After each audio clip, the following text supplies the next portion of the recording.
Assalamualaikum warahmatullahi wabarakatuh. Beda, gimana kabarnya? Waalaikumsalam Pak Rus. Alhamdulillah saya dalam keadaan sehat, bahagia. Gimana Pak Rus? Alhamdulillah kalau sehat Bu. Ini saya dengar rencana Bunda katanya besok mau melaksanakan pembelajaran ya. Iya betul, Ya, saya akan melakukan pembelajaran pada tanggal 16 Oktober. 16 Oktober. Ya, 16 Oktober 2024 hari Rabu tepatnya Pak Rus. Pembelajaran apa besok? Saya merencanakan untuk pembelajaran IPAS topik kedua dengan materi perlawanan pahlawan terhadap bangsa asing. Oh ya.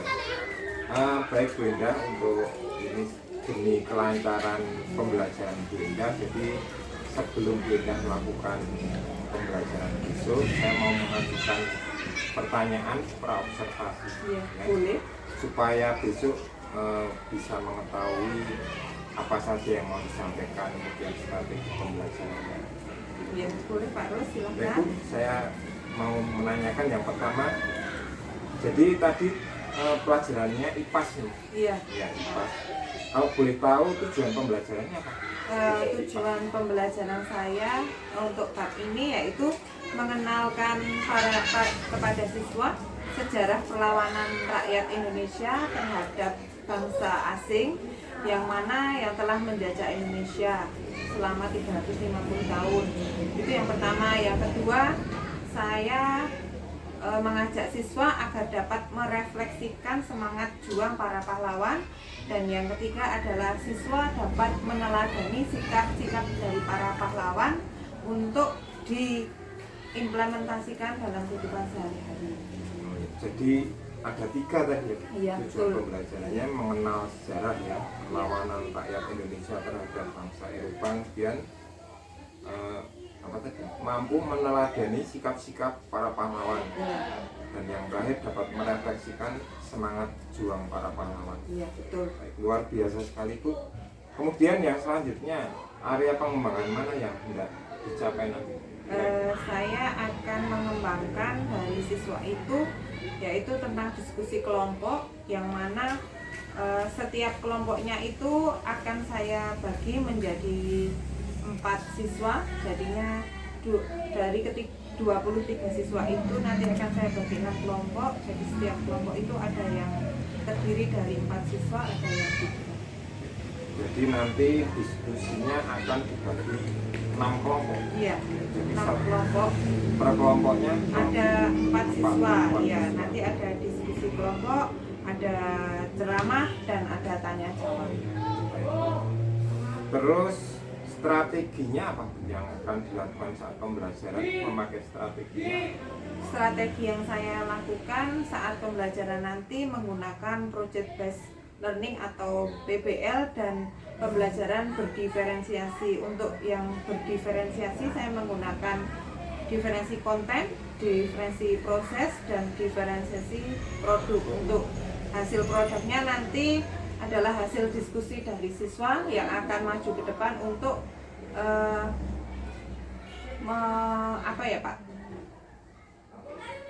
istilahnya Hasil diskusinya. untuk mempresentasikan hasil diskusi siswa. Tadi ada diferensiasi konten, proses, dan produk. Untuk diferensiasi kontennya, kira-kira Bu Endar sudah menyiapkan apa? Mungkin nanti ada video atau cukup gambar saja? Nanti untuk medianya saya menggunakan PPT yang dibantu oleh proyektor. PPT itu nanti berisikan tentang gambar. Saya akan mengenalkan siswa gambar para pahlawan dan strategi perlawanan dari setiap daerahnya.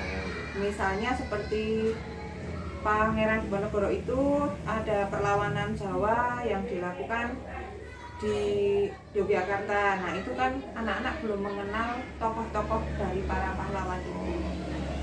Jadi mengenalkan seumpama Pangeran Diponegoro itu dari daerah mana perlawanannya? Iya gitu betul, ya. ada Pangeran Diponegoro, ada I Gusti Ngurah Rai, ada Imam Bonjol. Nah itu kan anak-anak belum mengenal, ini seorang Pangeran Diponegoro itu memiliki ciri-ciri dalam fotonya seperti ini.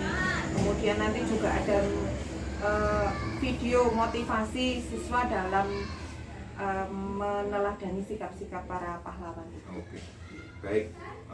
Bagus sekali rencananya pembelajaran Bu Indah. Saya lihat dari media, dari strateginya. Semoga nanti pembelajaran besok yang dilakukan Bu Indah itu bisa berjalan dengan baik. Amin, ya, terima kasih. Terus kira-kira tadi kapan Bu pelaksanaannya? Pelaksanaannya nanti di hari Rabu tanggal 16 Oktober 2024 Pak. Itu nanti kita masuk di jam pertama dari jam 7, kita ambil 70 menit dari jam 7 tepat sampai ya kira-kira jam 9 kurang. Oh ya Bu, saya kira itu yang saya tanyakan cukup itu saja. Ya. Saya memberi semangat sama Bu Indah. Semoga pembelajaran besok pada hari Rabu nih, Ya. Rabu 16 Oktober bisa berjalan dengan lancar. Terus siswa-siswa juga dapat bersemangat karena persiapan Bu Indah insya Allah sudah matang. Ya, terima kasih. Sudah medianya saya lihat juga sudah lengkap ya. Semoga Ya. anak-anak juga semangat dan bisa meneladani, ya bisa mengikuti terus meneladani jiwa para pahlawan. Ya, terima kasih Pak Rus untuk supportnya. Ya. Saya kira ya. Ya. Saya kira itu aja Bu yang Ya. saya sampaikan. Ya. Kurang lebihnya mohon maaf kalau saya mungkin pertanyaannya tidak masuk atau membuat susah Bu Indah. Saya mohon maaf. Tidak, ini kan sudah sesuai dengan modul ajar yang saya buat Pak. Oh, Iya. Jadi pertanyaan ini memang sudah ada di dalam Oh. saya tuangkan dalam modul ajar. Jadi dari modul ajar kemudian dituangkan di media ini Iya, ya. betul. Ya, terima kasih itu aja Bu Indah. Semoga sukses. Iya, Terima kasih, Bu Indah. ya. Iya.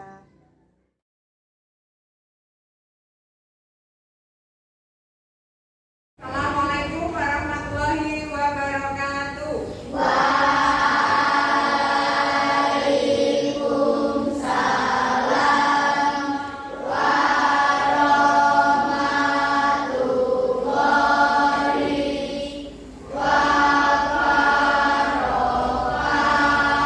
Selamat pagi anak-anak.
direbut kembali oleh bangsa Indonesia. Oke, hari ini pembelajaran kita tentang perlawanan pahlawan terhadap bangsa asing. Nah, tujuan pembelajaran kita hari ini yang pertama, kalian mengenal sejarah perlawanan rakyat Indonesia terhadap bangsa Eropa yang menjajah di Indonesia. Coba sekarang Bunda tanya, berapa lamakah bangsa Indonesia dijajah oleh Belanda? Betul sekali, sudah bisa ya, sudah paham ya? Nah, kemudian dapat merefleksikan semangat juang para pahlawan. Jadi kalian tahu bagaimana para pahlawan itu memperjuangkan bangsa Indonesia agar merdeka. Kemudian yang terakhir, kalian mampu meneladani sikap-sikap dari para pahlawan. Nah, sekarang Bunda tanya lagi, bagaimana perjuangan para pahlawan mengusir penjajah sebelum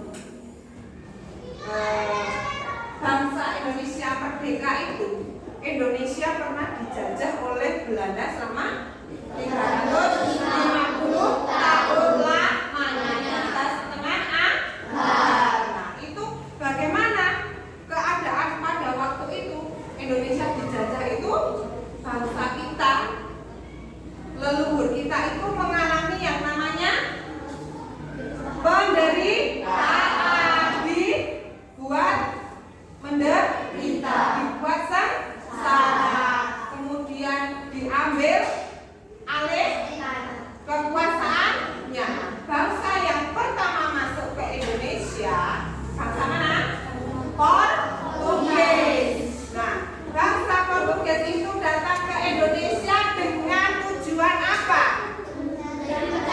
Ya, punya 3 tujuan. Nah, kita kilas balik yang lampau, pelajaran yang lampau. 3 tujuan bangsa asing datang ke Indonesia. Yang pertama apa?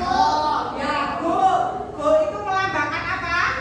Emas. Emas berarti dia adalah mencari kekayaan. Kekayaan bangsa asing bagaimana caranya bisa memperkaya negaranya sendiri, tidak mempedulikan di mana dia mengambil alih kekuasaannya. Kemudian gold, terus glory. Glory apa glory? Iya, glory adalah kekuasaan, kejayaan. Bangsa asing berusaha menduduki, memonopoli bangsa Indonesia karena bangsa Indonesia ini mempunyai kekayaan alam, ya, berlimpah ruah dari mulai hasil bumi, hasil hutan, ya, hasil ladang, itu semuanya di Indonesia itu bermanfaat, sehingga bangsa asing merasa, wah, ini kesempatan kita bisa memperkaya bangsa mereka sendiri. Kemudian ada sudah gold, glory, sekarang gospel. Gospel apa? Ya, menyebarkan agama Kristen. Mereka selain berdagang, selain ingin menguasai wilayah, juga mencari, ya, menyebarkan agama mereka agar bangsa Indonesia mau mengikuti aliran mereka.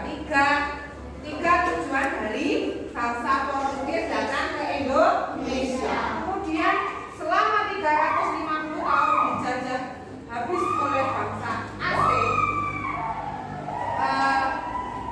Indonesia itu cara melawannya bagaimana? Cara melawan bangsa kita itu jadi bisa mengusir penjajah. Pada awalnya dulu bangsa Indonesia ini cara melawannya dengan masih kedaerahan, yang Pulau Jawa yang melawan Belanda yang di Pulau Jawa, yang di Sumatera melawan yang di Sumatera, masih bersifat kedaerahan. Nah, seperti halnya sapu lidi. Kalian tahu sapu lidi? Tahu. Nah, sapu lidi itu kalau cuma satu dibuatnya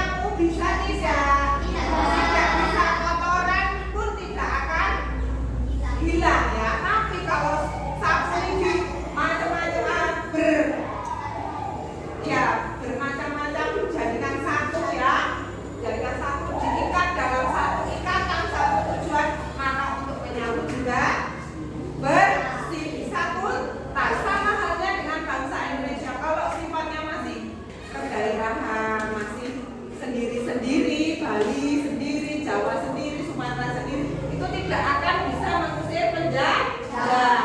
Mereka akhirnya berpikir bagaimana kita bisa melawan penjajah. Akhirnya bersatu padu, oh bahwa negara kita ini adalah negara Indonesia, harus bersama-sama. Akhirnya menyatu, bisa menguatkan tekad, membangun kekuatan, bisa mengusir penjajah. Kemudian yang nomor 2, ini ya, dulu kalau waktu penjajahan, perlawanan bangsa, perlawanan para pahlawan itu masih dengan perang ya, masih dengan perang, senjata-senjata ya, karena kita benar-benar ditindas. Sekarang pertanyaannya lagi yang nomor 2, peran apa yang terjadi di daerah kalian saat terjadi penjajahan? Nah, kita itu hidup di mana? Di Temanggung, di Pulau Jawa. Apa yang kalian tahu, peran apa yang kalian tahu di daerah kita ini ada penjajahan apa? Iya, perang. Ya, ada perang Diponegoro, ada Bambu Runcing. Ya, betul. Pangeran Diponegoro itu melakukan perlawanan pada bangsa asing di daerah mana? Di daerah Yogyakarta. Nah, kalau di Temanggung ini apakah ada perlawanan terhadap para penjajah? Ada. Apa? Iya, ada perlawanan Bambu Runcing dari apa namanya, bambu ya, dari bambu diruncingkan itu ternyata bisa menjadi senjata untuk menumpas para penjajah. Oh, ternyata kalian sedikit banyak sudah mengetahui tentang sejarah. Nah, terus yang ketiga, apa manfaatnya mempelajari cerita sejarah perlawanan terhadap para penjajah? Apa yang bisa kita dapat manfaatnya? Kita mempelajari sejarah, kita bisa mengetahui hikmahnya bahwa perjuangan para pahlawan itu tidak semata-mata untuk kepentingan sendiri, tetapi untuk bangsa kita hingga saat ini merdeka. Nah, kalian sebagai putra bangsa, calon masa depan bangsa harus bisa mempertahankan kemerdekaan ini. Dengan cara apa kalau belajar?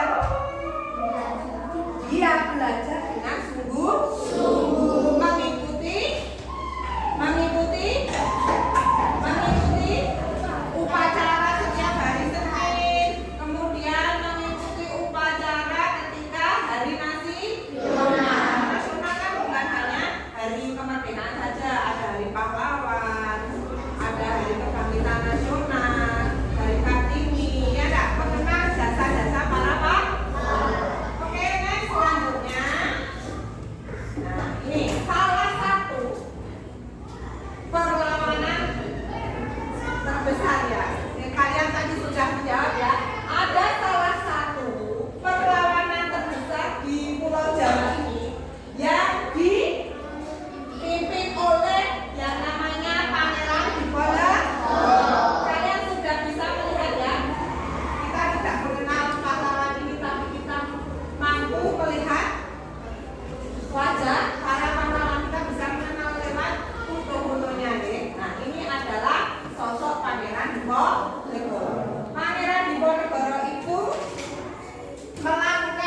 tindak kriminal, terus ada mabuk-mabukan, itu digunakan untuk hal yang tidak baik. Nah itu akhirnya Pangeran Diponegoro marah besar, ya, murka terhadap para penjajah. Kemudian Pangeran Diponegoro melakukan perlawanan, ya. Perlawanan yang dilakukan oleh Pangeran Diponegoro itu namanya perang apa? Perang Jawa. Dia melakukan gerilya, ya, melakukan gerilya bagaimana bisa menumpas para penjajah. Tetapi sayangnya di bawah kekuasaan Jenderal Kekok yang ingin melakukan perundingan dengan Pangeran Diponegoro dan kawan-kawannya, ternyata itu hanya tipu muslihat. Nah, Pangeran Diponegoro akhirnya diculik, ya, diculik, diasingkan kemana? Diasingkan kemana? Ke Makassar. Dibawa ke Makassar, diasingkan di sana selama berapa tahun? Nah, ini perlawanan ini dari 1825 sampai dengan 1830. Tidak ada kegagalan, namun hanya kekuatannya masih kurang, ya. Pangeran Diponegoro itu dibawa ke Makassar. Akhirnya beliau meninggal pada tahun 1855 di Makassar. Dimakamkan juga di Makassar. Salah satu perlawanan ini menjadi perlawanan terbesar di Nusantara pada abad ke-9 karena Belanda mampu mendatangkan 50.000 tentara untuk melawan Diponegoro. Nah, itu paham? Lanjut. Oke, ada lagi pahlawan kita dari wilayah Minangkabau, yaitu iya betul, Tuanku Imam Bonjol. Nah, wilayah Minangkabau itu di mana?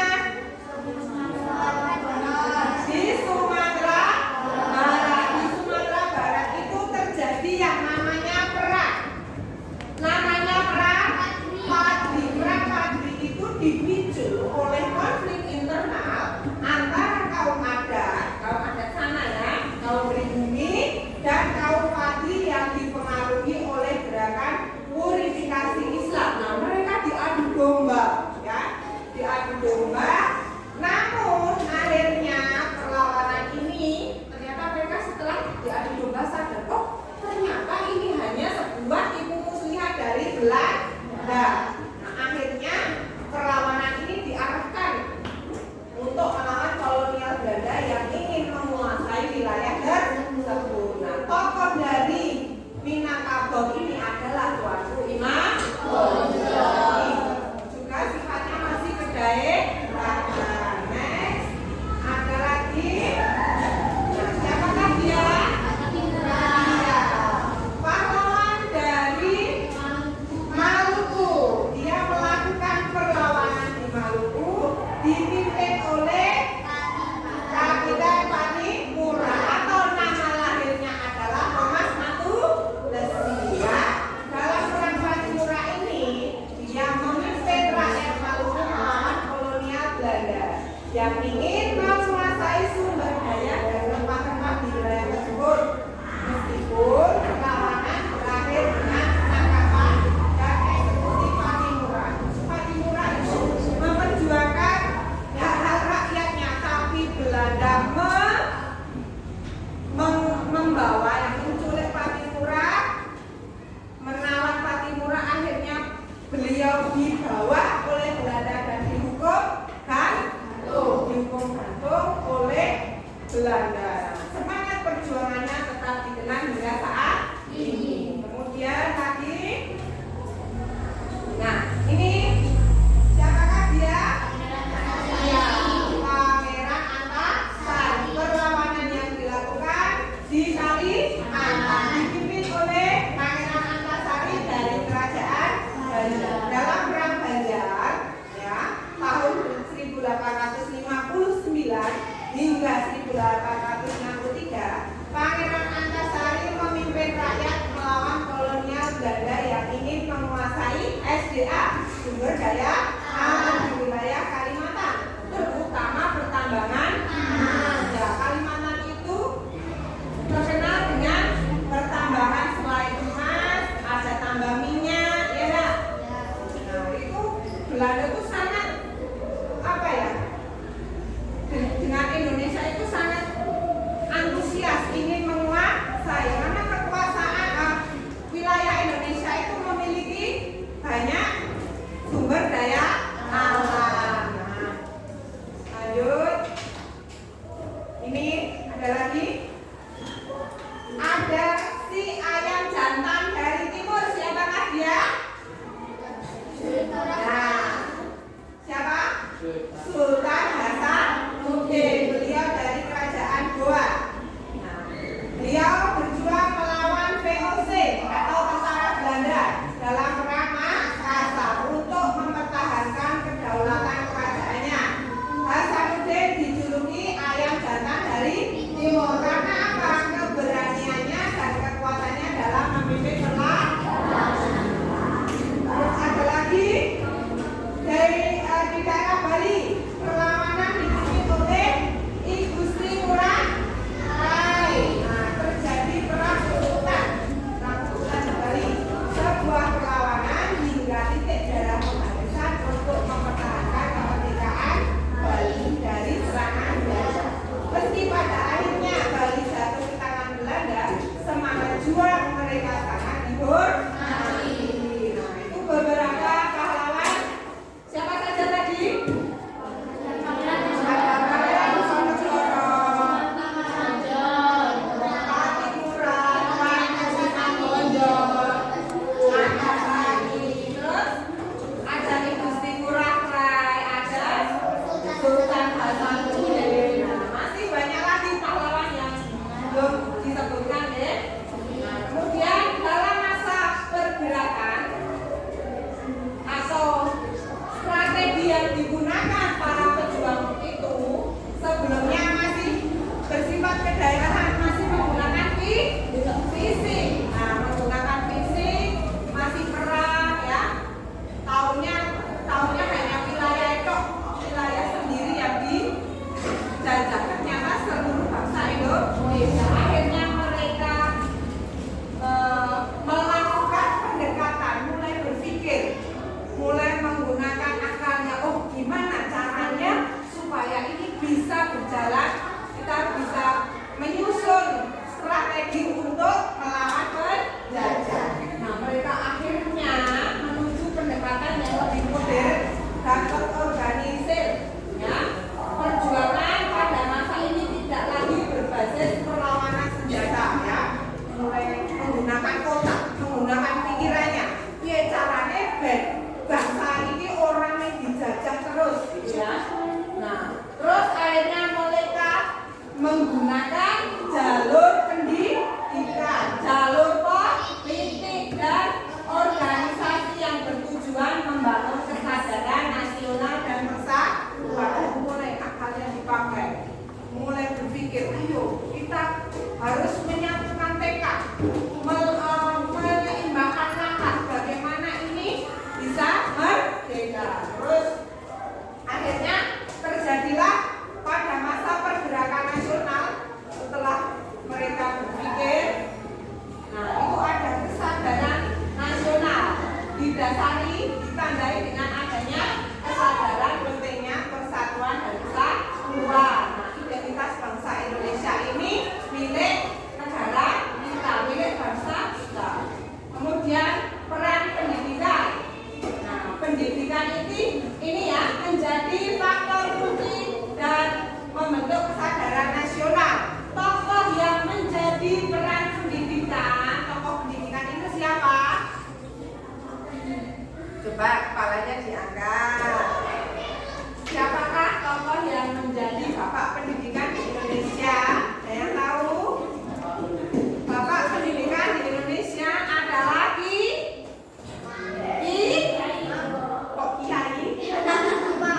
Hajar Dewantara adalah bapak pendidikan Indonesia. Beliau membangun taman siswa untuk belajar para pemuda Indonesia. Waktu itu ya, ini selain Ki Hajar Dewantara ada lagi. Siapakah beliau? Ada fotonya ada di ruangan ini. Nah, betul. RA Kartini. RA Kartini itu adalah pahlawan wanita yang melakukan emansipasi wanita. Beliau mengangkat harkat martabat kaum perempuan dan anak muda supaya apa? Bisa setingkat sejajar dengan laki-laki. Kalau dulu anak perempuan itu tidak boleh sekolah, tahunya di dapur masak, oke? Sama nanti kalau sudah berumur 15 tahun dulu ya, 14, 15 itu sudah dijodohkan. Terus gini, nanti akhirnya kedudukan wanita itu di bawah lagi. Nah, akhirnya RA Kartini mengangkat sebuah cerita yang berjudul Habis Gelap Tercipta. Beliau mengangkat derajat wanita untuk sejajar dengan laki-laki. Nah, itu ya. Siapa tokoh pendidikan tadi? Ki Hajar Dewantara dan ini. Kemudian ada pembentukan organisasi nasional yang pertama kali dicetuskan di Indonesia. Pergerakan nasional pertama kali yang didirikan adalah Budi Utomo yang dipimpin oleh Dr. Wahidin Sudirohusodo dan Dr. Sutomo. Organisasi ini lebih berfokus pada bidang pendidikan dan sosial, namun menjadi simbol kebangkitan nasional. Mulai bergerak, mulai mempunyai tujuan yang sama. Terus ada politik dan organisasi massa. Yang pertama adalah Sarekat Islam, ya, didirikan oleh Haji Samanhudi dan dipimpin oleh Hos Cokro Aminoto. Nah, ini awalnya Sarekat Islam ini mereka hanya bertujuan untuk perdagangan, tetapi karena hak-haknya tidak terpenuhi, haknya dirampas oleh penjajah, akhirnya mereka mendirikan yang namanya politik dan organisasi massa, namanya Sarekat Islam. Terus yang kedua adalah Industri Party yang didirikan oleh yang namanya Tiga Serangkai. Tiga Serangkai itu siapa saja? Daus Deter, Ki Hajar Dewantara dan Tomanuntu. Juga muncul sebagai organisasi politik radikal yang menuntut kemerdekaan Indonesia. Gerakan Pemuda. Nah, ini Gerakan Pemuda mulai sampai di sini para pemuda Indonesia semakin kuat tekadnya. Nah, pada tahun 1928 para pemuda dari berbagai organisasi berkumpul untuk melakukan Kongres Pemuda yang menghasilkan ikrar Sumpah Pemuda. Ada yang bisa, ada yang hafal Sumpah Pemuda. Coba tak tanya dulu, Sumpah Pemuda itu diperingati setiap tanggal berapa? Tanggal berapa Sumpah Pemuda itu? Sudah pernah tak ajari belum? Sudah pernah tak kasih tahu belum? Coba diingat. Hari Sumpah Pemuda diperingati pada tanggal 20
Pemuda.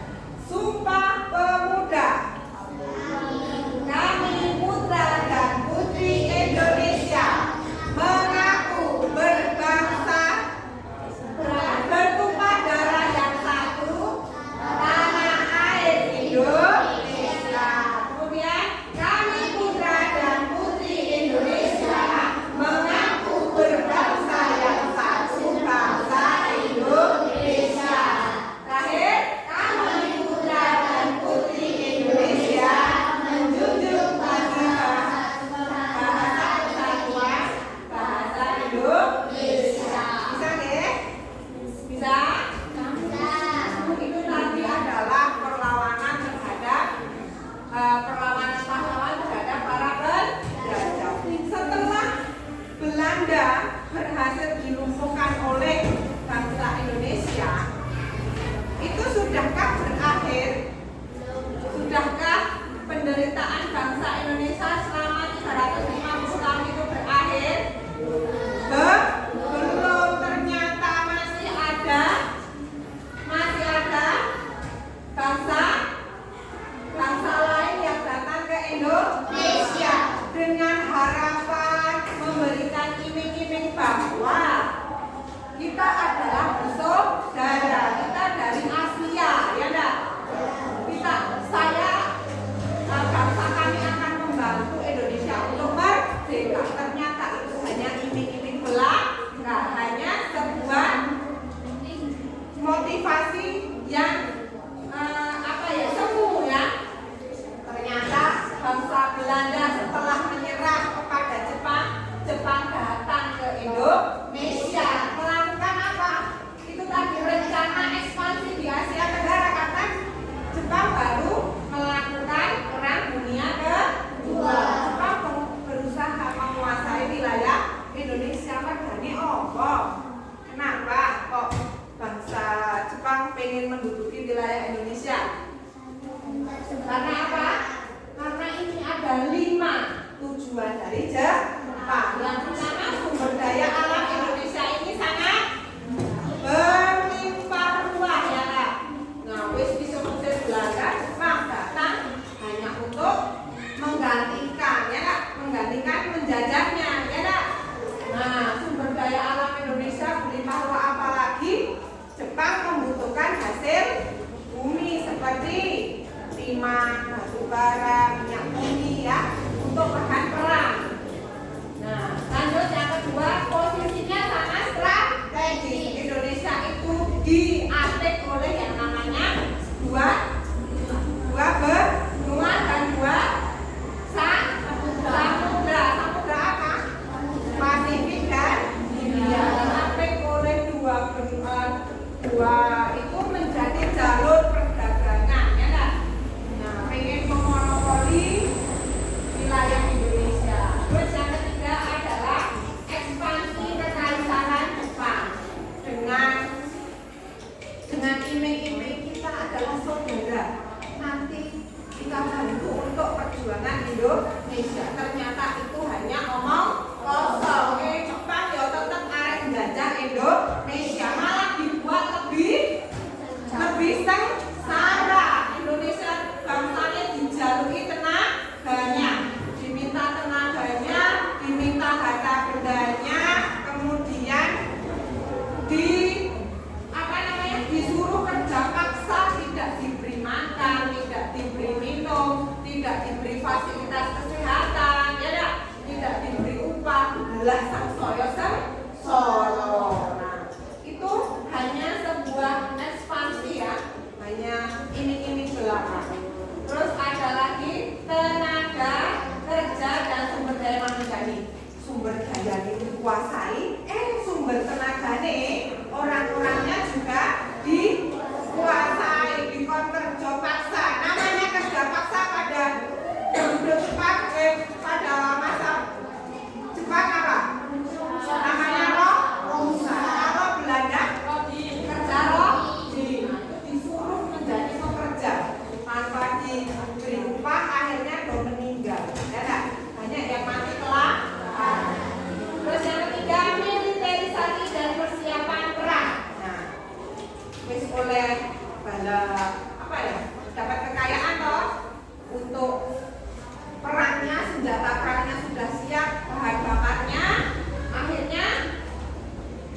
itu juga pinter. Dia membangun anak-anak muda Indonesia ini untuk ikut yang namanya peta. Peta itu apa?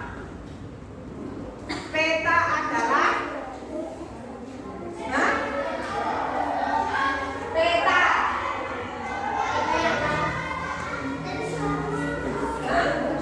Peta itu tentara Indonesia waktu itu. Apa? Peta.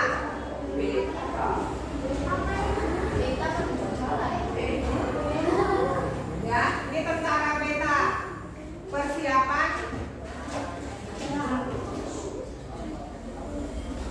Persiapan perang tentara peta itu ya. Terus kekalahan akhirnya setelah mengalami sudah ya tujuan Jepang ini, terus Indonesia itu dijajah oleh Jepang sama berapa tahun? Dari 1942 sampai 1945. Dalam Perang Dunia Kedua itu ternyata Jepang mampu dikalahkan oleh tentara Amerika Serikat. Nah, tahun 1945 Jepang dikalahkan dengan apa? Dengan dua kota di Jepang dilumpuhkan. Dilumpuhkan dengan cara apa? Dijatuhkan bom atom. Di kota mana? Hiroshima dan Nagasaki. Pada tanggal 6 Agustus 1945, kota Hiroshima ya dijatuhkan bom pertama kali. Tanggal 9 Agustus kota Nagasaki.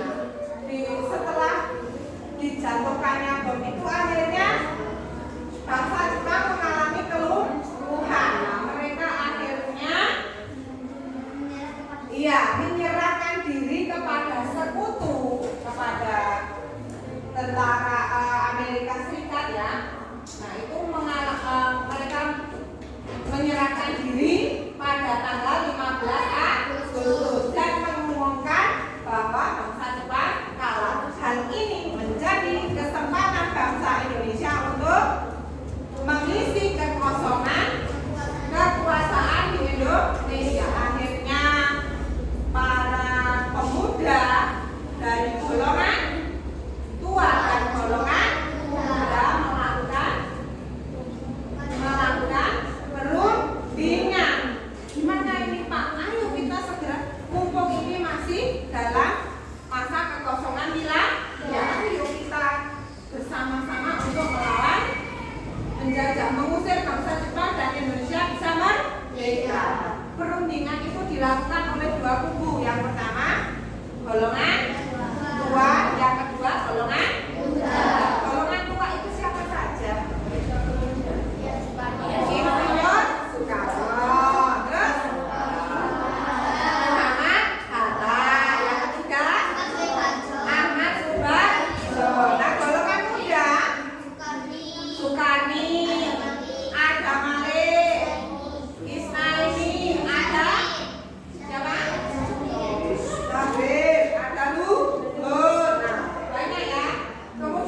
merumuskan kemerdekaan Indonesia, melakukan proklamasi. Nah, terus setelah kesepakatan itu akhirnya Soekarno dan Bung Hatta dibawa kemana?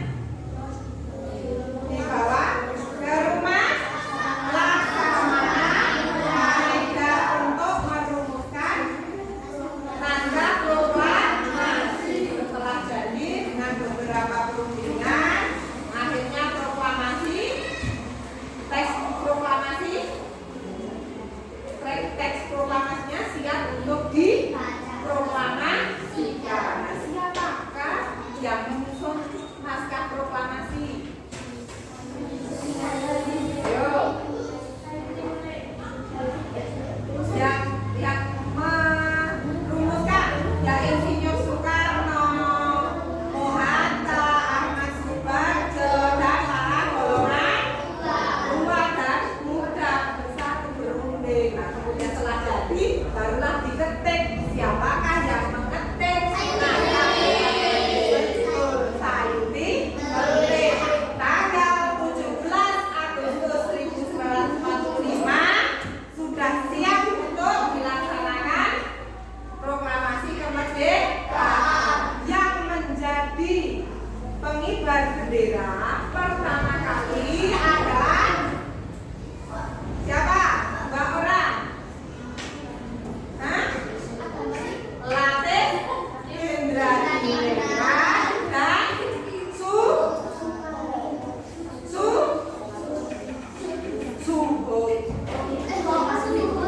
Ya, dua orang itu. Bendera pertama kali berkibar yang menjahit siapa? Menjahit bendera pertama kali adalah Fatmawati. Ya, bagus, sudah bisa ya. Nah, itu akhirnya jam 10:10 Insinyur Soekarno mengumandangkan proklamasi kemerdekaan. Ditandatangani atas nama bangsa Indonesia Soekarno. Nah, akhirnya berita kemerdekaan Indonesia menyebar luas, ya, menyebar luas sampai di surat-surat kabar, di berita terdengar sampai di Jepang bahwa Indonesia telah merdeka. Ya. Sudah paham deh apa yang Bunda sampaikan? Nah, sebelum kalian mengerjakan LKPD, sekarang berdiri dulu semua, bergerak tuh. Yuk. Ya, yuk berdiri semua. Kalau Bu Eda bilang Nana Nini, kamu begitu Nini, nanti kamu pegang teman sebelahmu, ya. Ya. Yuk, 1, 2, 3. Bentar. Nana Nini. Ya, ya. Terus pegang temannya, ya.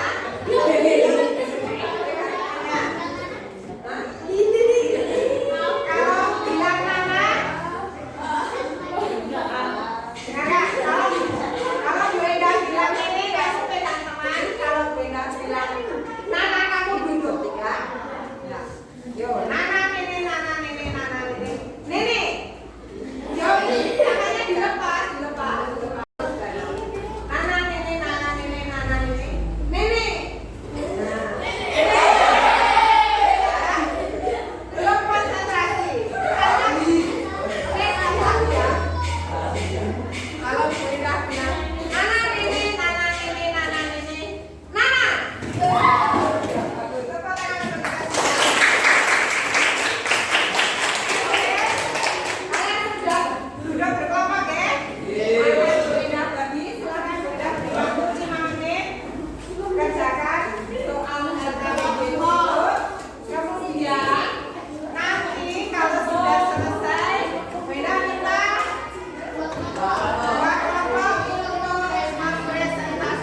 Mbak Bulan, Mbak Sila, Nanda, Mbak Nanda. Silakan. Ya.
berbeda-beda tetapi tentang satu tujuan. Itu namanya Bhinneka Tunggal Ika. Nah, bahwa kepercayaan pada keadilan dan cita-cita kemerdekaan harus diperjuangkan dengan sepenuh hati. Kamu adalah masa depan bangsa selanjutnya. Kamu harus gigih, ya, harus rajin belajar dengan sepenuh hati bahwa cita-cita bangsa Indonesia harus kita lanjutkan. Dan kedua, generasi muda saat ini bisa mempelajari banyak hal dari semangat perjuangan para pahlawan. Contohnya tadi apa? Cinta tanah air, nasionalisme, ya, mengikuti upacara bendera, terus memperingati hari besar nasional, hari-hari nasional, terus ada persatuan dalam keberagaman, tidak saling membeda-bedakan. Dari Sabang sampai Merauke, Indonesia memiliki banyak suku, bangsa, dan budaya. Yang ketiga, semangat pantang menyerah. Keempat, pengorbanan dan tanggung jawab. Dan yang kelima adalah keberanian dan tekad yang tinggi. Itu ya. Oke, kita saksikan motivasi berikut ini.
pelajari, tidak hanya 1, 2, 3. Ternyata banyak dari ujung Merauke, dari ujung Sabang sampai ujung Merauke, ternyata semuanya kedaerahan itu mempunyai tokoh-tokoh pahlawan. Kita sebagai generasi muda, kamu sebagai generasi masa depan harus menjunjung tinggi persatuan dan kesatuan. Oke?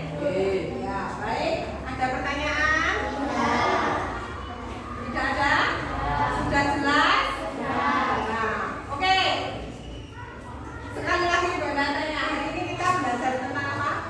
Sejarah perlawanan bangsa Indonesia terhadap para pahlawan. Dari tujuan yang sudah ada tadi, kita dapat memetik ya, kita ternyata tujuan kita tadi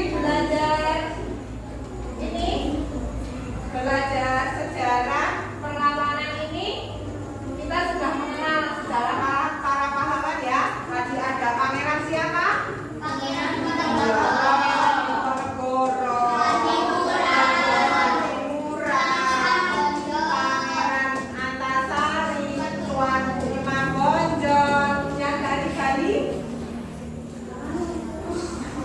Igusti Ngurah Rai, yang sekarang jadi Bandara Bali itu namanya Igusti Ngurah Rai. Terus ayam jantan dari timur,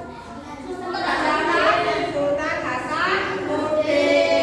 Pahlawan wanita yang mengangkat derajat wanita adalah Bapak pendidikan kita adalah ternyata tujuan pembelajaran kita hari ini telah kita laksanakan. Jam pelajaran kita selesai sampai di sini ya. Silakan nanti tugasnya dikumpulkan, akan Bu Endah nilai sesuai dengan pekerjaanmu. Oke? Oke, ini tidak ada pertanyaan? Tidak ada, baik. Bu Endah tutup dulu. Halo. Satu. Tepuk satu. Tepuk dua. Tepuk satu. Tepuk dua. Ya, oke. Bu Endah akhiri pembelajaran kita pada pagi hari ini. Mohon maaf apabila ada kekurangan dalam menyampaikan materi. Nanti kita lanjut setelah istirahat. Bu Endah tutup dulu ya. Wassalamualaikum warahmatullahi wabarakatuh.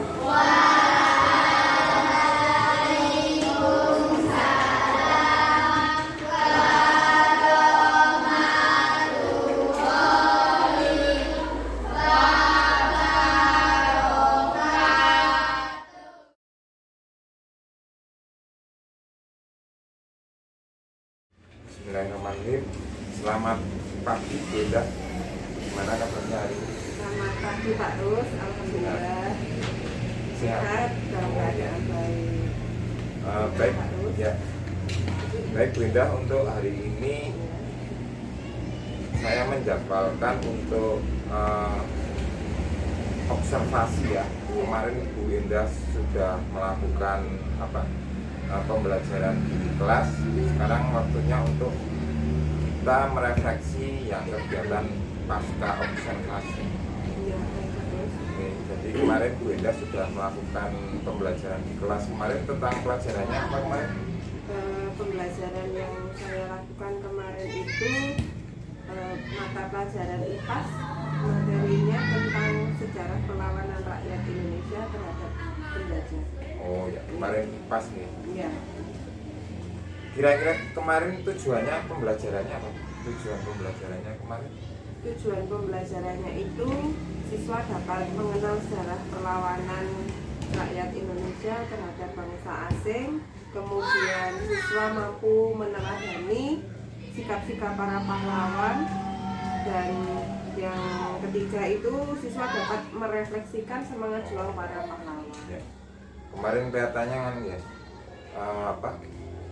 menerapkan semangat juang. Jadi siswa diharapkan bisa meniru semangat juang para pahlawan. Kemudian kemarin apa tadi? Mungkin mengenal para pahlawan berasal dari daerah mana saja itu juga ya kemarin. Itu kan tokoh para pahlawan. Jadi perjuangan para pahlawan yang masih bersifat kedaerahan. Jadi kita mengenalkan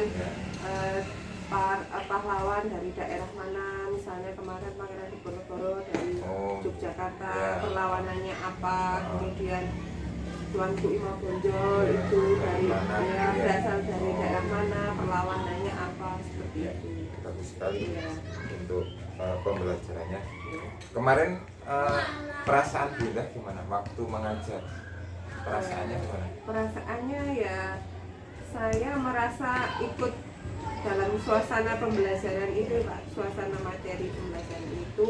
Jadi saya harus membawa diri saya bagaimanakah kondisi ketika para pahlawan itu memperjuangkan bangsa Indonesia sampai dengan bisa melakukan kemerdekaan Indonesia, dari mulai perlawanan terhadap kedaerahan, bersifat kedaerahan hingga sampai bagaimana penyatuan bangsa Indonesia itu bisa mengusir sampai merdeka ini ya. Iya. Dan itu di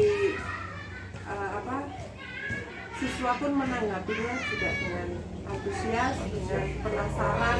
Jadinya ada kilas baliknya. Jadi untuk Bunda mungkin perasaannya tentunya senang nih.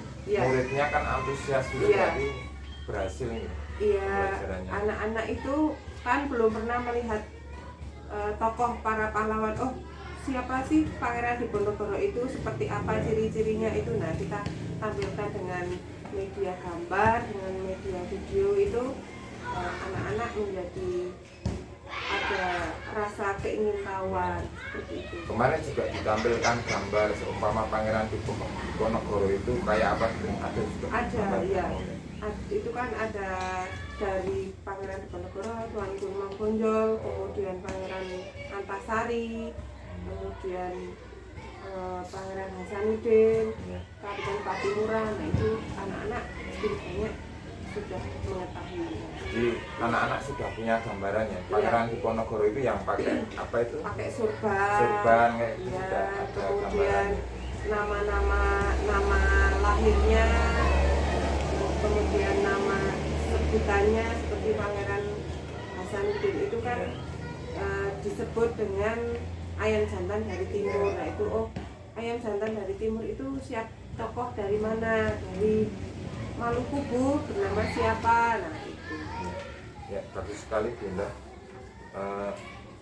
Terus pelaksanaan pembelajaran kemarin itu kira-kira sudah sesuai belum dengan keinginan Bunda, rencana Bunda sudah sesuai belum pembelajaran kemarin? Pembelajarannya ya sudah sesuai Pak, secara materinya sudah sesuai. Saya menggunakan pembelajaran berdiferensiasi, ada diferensiasi produk, proses, dan konten ya. Nah itu alhamdulillah sudah berjalan meskipun mungkin belum maksimal. Oh iya, pasti ada ya, kalau kendala itu pasti ada ya? Ada ya. Tidak mungkin Karena kita menyesuaikan dengan kondisi siswa, kadang juga mood siswa, kadang juga sarprasnya itu belum mendukung. Nah kira-kira hambatannya apa tuh kok belum sempurna itu kemarin? Kalau Kira-kira kemarin itu hambatannya dari saya itu yang pertama karena mungkin dari sarprasnya ya Pak, saya menggunakan proyektor dan LCD itu kebetulan secara saya memasang sudah bisa, hanya saja kemarin itu kalau tidak membutuhkan bantuan teman cara memasang kabelnya, terus jarak proyektor dengan layar itu kelihatan terang atau tidak. Nah itu kan masih butuh bantuan teman. Nah di saat kita melakukan pemasangan proyektor itu, kalau kita tidak bisa mengkondisikan siswa, akhirnya tidak kondusif, akhirnya rame sendiri, ya ada yang jalan-jalan. Nah itu hambatannya mungkin di waktu dan sarananya itu yang kurang gesit saya. Iya. Kalau internet kira-kira Kalau gimana? internet Lancar apa enggak? Kalau internet itu alhamdulillah lancar, hanya saja kadang itu di daerah kita ini tiba-tiba mati listrik. Meskipun cuma sebentar 5 menit sampai 10 menit, tapi itu kan sudah mengganggu waktu ya. Kemudian kita juga tidak ada genset, jadinya mau tidak mau kan kalau misalnya pas internetnya hidup, listrik hidup, kita bisa berjalan dengan lancar. Tapi ketika nanti kadang kan mati listrik itu tidak tahu waktu ya Pak, dan pagi meskipun hanya sebentar itu bagi saya ya mengganggu, karena nanti apa yang sudah kita rencanakan dengan video mungkin dirancang dengan PPT, nah itu akhirnya terkendala. Loading gitu ya, kalau mati lampu Iya, itu lagi loadingnya butuh waktu agak ya. lama. Terus Iya. kita pas enak-enak ngobrol terputus itu juga mengganggu ya. Iya. Jadi mungkin blank gitu ya. Ngeblank, mengulang dan dari anak-anak awal. itu mudah untuk refleks.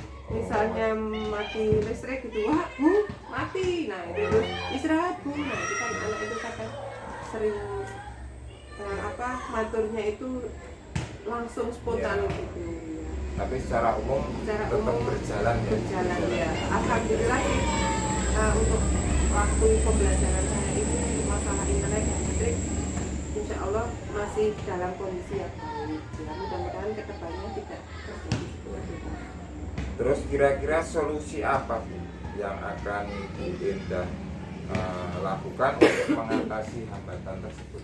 Kalau solusi saya di masalah proyektor itu, saya memang harus butuh berkolaborasi dengan teman. Ya, Karena penting saya itu ya, iya kolaborasi itu penting ya Pak, karena mungkin kan bukan hanya saya, Bapak Ibu guru yang lain mungkin dalam memasang proyektor pun belum sempurna, ada yang belum bisa. Nanti untuk dari proyektor kolektor sudah jadi, kemudian masuk ke apa Pak suara Ya, ke salon itu suaranya juga juga saya itu sering kendala di gambar salon tampil itu. tapi suaranya nggak ada. Iya betul. Nah kadang suaranya itu bluetoothnya itu nggak nyambung. Nah itu kan saya harus minta tolong ke teman yang memang Ya. sudah ahli di situ ataupun yang bisa ya. Ya. Nah, itu saya tetap butuh kolaborasi. Kemudian saya juga harus mengkondisikan anak-anak supaya tidak merasa dicuekin dengan dulu waktu pemasangan, akhirnya rame sendiri. Saya kan harus memberikan sejenis mungkin literasi ya Pak, sebelum kita pembelajaran kita kasih tugas ke siswa literasi dulu, silahkan dibaca buku halaman sekian pembelajaran kita hari ini, sambil menunggu Bu Guru pasang proyektor kalian baca, nanti kita mulai. Anak-anak sudah ada sedikit banyak yang masuk gitu kan, mungkin itu lebih bisa mengkondisikan siswa. Bagus sekali Bu Endah. Jadi Bu Endah juga sudah punya gambaran untuk mengatasi pas Bu Endah mungkin pas masang-masang itu nanti anak-anak dikondisikan suruh membaca dulu ya, Iya. biar nggak rame. Iya. Juga anak-anak mungkin lebih siap gitu ya. Iya betul. Terus kalau untuk masalah ini Bu, untuk mengatasi hambatan yang masalah kelas 1 Bu Endah kira-kira sudah punya gambaran teman belum yang andalan kira-kira bisa berkolaborasi untuk membantu Yang andalan pemasangan alat-alat itu saya kadang mengandalkan Pak Anton. Yes, dia ketika saya minta tolong Pak bantuannya untuk pasang proyektor, alhamdulillah sudah tanggap. Nanti dari masang sampai Bu ini sudah selesai tinggal pakai, nah itu biasanya sudah ada.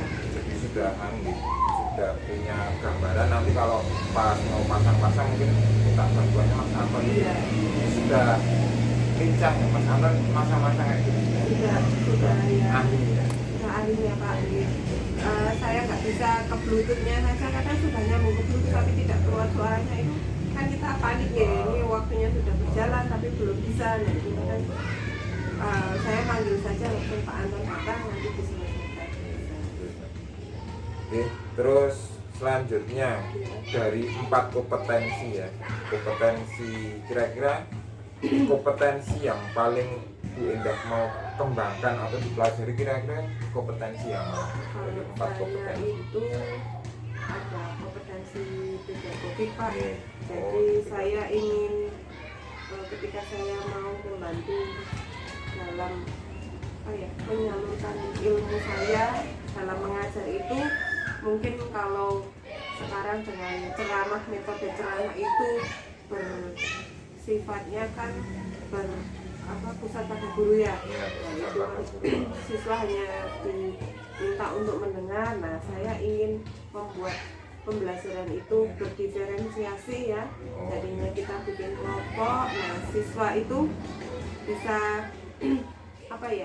bisa berpikir nalar, berpikir kritis. Nah, itu saya kalau bisa saya ingin belajar menggunakan YouTube. Mungkin YouTube saya hanya melihatkannya, kita cari ini, tapi ingin lebih memperdalam di YouTube maupun di PMM. Kan PMM itu banyak sekali ya ilmu yang bisa kita peroleh. Nah, itu saya ingin memperdalam itu. Kemudian untuk biasanya kan kalau proses itu diferensiasi proses itu kan kita kasih lembaran ya Pak, kasih lembaran silakan anak-anak dikerjakan, atau kita mendikte anak-anak silakan dikerjakan. Nah, itu kadang itu anak untuk menulis saja kan ketinggalan.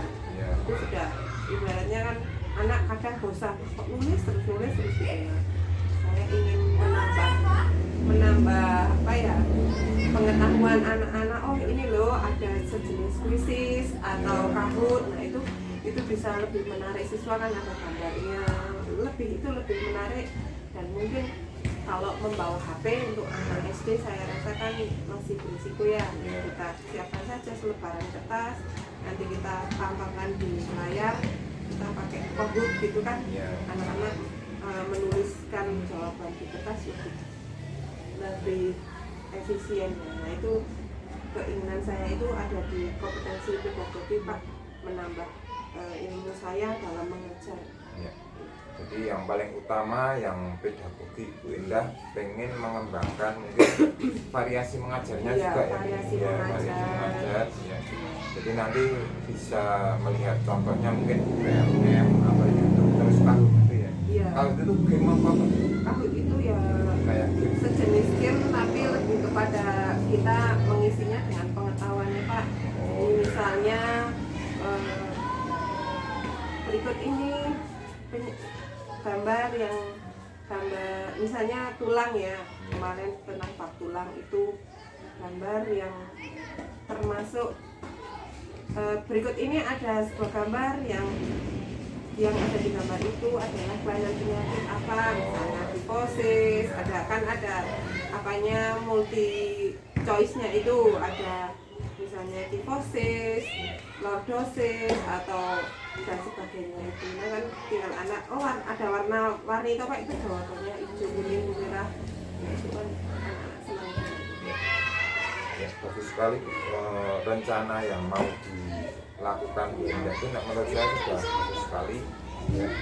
Terus kira-kira Bu Indah itu mau mulai kapan action, mau memulai aksinya Bu Indah untuk pertama untuk mengatasi hambatan yang tadi, kemudian memulai Bu Indah mau belajar di media yang lain mulai kapan? Kalau saya mengatasi yang pembelajaran kemarin itu kan masih banyak kekurangan ya Pak.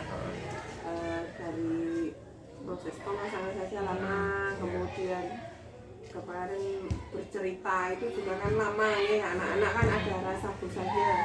Kalau bisa untuk mengatasi hambatan itu segera saya lakukan saja ya. Mungkin setelah ini kan dengan adanya coaching dari Pak Rus ini, saya sendiri bisa merefleksinya, bisa melihat kekurangan saya ada di sini kelihatannya. Kalau kita hanya berjalan sendiri tanpa ada mungkin penilaian dari guru lain, teman sejawat atau guru kepala sekolah, itu kita tidak akan ada perkembangan. Nah, ini ternyata kekurangan saya masih banyak, sehingga harus segera saya tindak lanjuti agar ilmu yang saya berikan ke siswa juga tidak hanya semata-mata lewat saja, tapi terserap dengan baik. Jadi Bu Indah sudah punya gambaran juga ya untuk mengatasi hambatan-hambatan itu. Mungkin dari kolaborasi itu juga penting juga. Jadi kita kalau mengajar istilahnya menurut saya sudah bagus, tapi menurut orang lain kan belum Iya, tentu belum ya. tentu Iya, ya. betul. Kekurangannya Iya. itu pasti nanti kita diberi masukan dan Ada untuk masukan. kritik saran itu memang kita Ya, memerlukan. memang Iya. memerlukan. Kalau untuk actionnya ini Bu Indah mau mulai belajar ini variasi pembelajarannya, umpamanya dari belajar dari YouTube, terus dari PMM barang itu kira-kira mau kapan? Ini alhamdulillah sudah mulai berjalan ya Pak. Dari kemarin kan baru ya, meskipun baru sebentar kita melihat itu di YouTube seperti ini ya. Saya sudah melakukan, Iya. untuk PMM pun juga sudah melakukan sedikit banyak. Nah itu mudah-mudahan berkelanjutan dan akan lebih meningkat. Begitu. Sudah menemukan ini video yang menarik yang mau ditiru, kira-kira sudah menemukan ini? Ya itu di pembelajaran kemarin sejarah perlawanan rakyat Indonesia itu sudah menemukan contoh-contoh seperti gambar tokoh pahlawan, kemudian literasi yang menarik, singkat ringkas tapi menarik dan masuk poin-poinnya itu sudah ada sih Pak gambarnya. Baik Bunda, ini yang terakhir kira-kira harapannya ke depannya apa ya? Harapan Bunda ke depannya? Ya, harapan saya itu setelah diadakannya coaching oleh Pak Rus ini, saya dapat merubah pola pembelajaran saya yang mungkin kemarin saya masih melakukan pembelajaran dengan berpusat pada guru, hanya ceramah, metode ceramah. Nah itu mudah-mudahan kedepannya saya bisa mengembangkan dengan siswa berdiferensiasi sehingga mereka berpikir kritis, mampu berdiskusi dan berkomunikasi baik dengan teman-temannya. Nah untuk